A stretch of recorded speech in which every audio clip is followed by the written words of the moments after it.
If you've ever looked at an index universal life insurance policy, someone has probably told you, yeah, but there's a cap on your growth.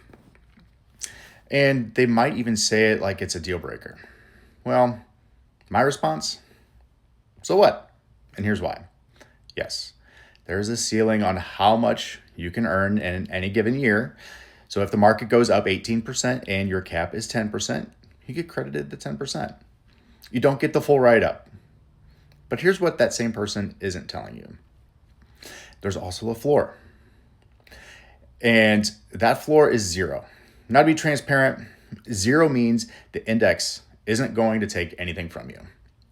But inside the policy, there's a cost of insurance, which is what funds the tax free death benefit for your family.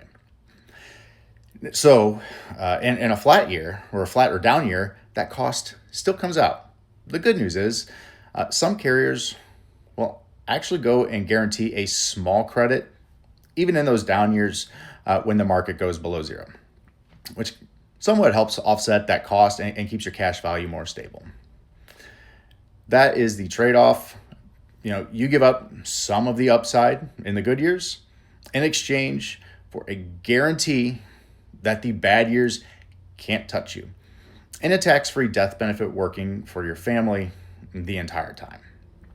Now, most people will take that trade all day, and then once you see what it looks like over the course of 20 or 25 years with real market data, I think you will too.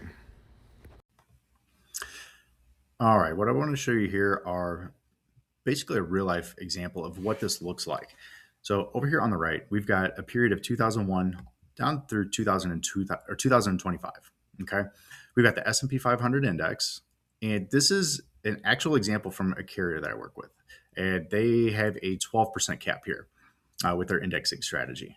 So you can see in 2001, 2002, the S&P 500 actually went down 13.55%, down 19.74%.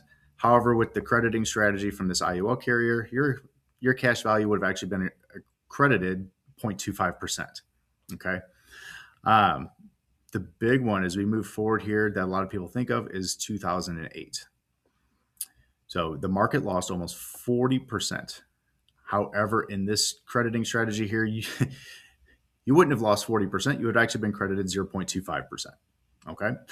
So one of the things to keep in mind with this is, yes, with that cap, you are capped at the 12% in this particular example. However, you're avoiding those big 40% drops like we had in 2008, or some big drops that we had, say, again in 2022, where we lost 17%. Okay. However, and instead of losing 17.29%, you're getting credited 0.25. And if we look at this overall period of time, one of the things that I like to point out is going to be on the overall average over the last 25 years. So the S&P 500, the market, averaged 6.81%. Okay.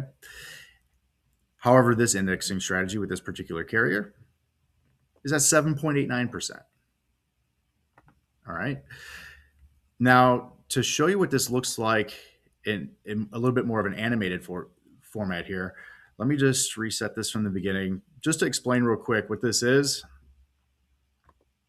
This is starting with $100,000 of cash value, whether it's in an indexing strategy with the IUL, that's going to be the blue line here, or it's invested directly into the S&P 500, that's going to be the red line.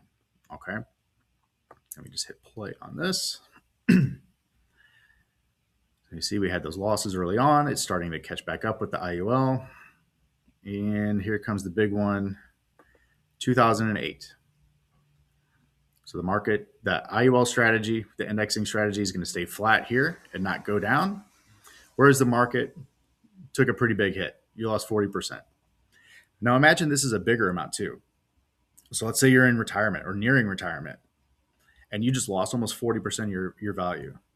Do you think that's a good time to be retiring and pulling money from this type of account? Most people are going to say no.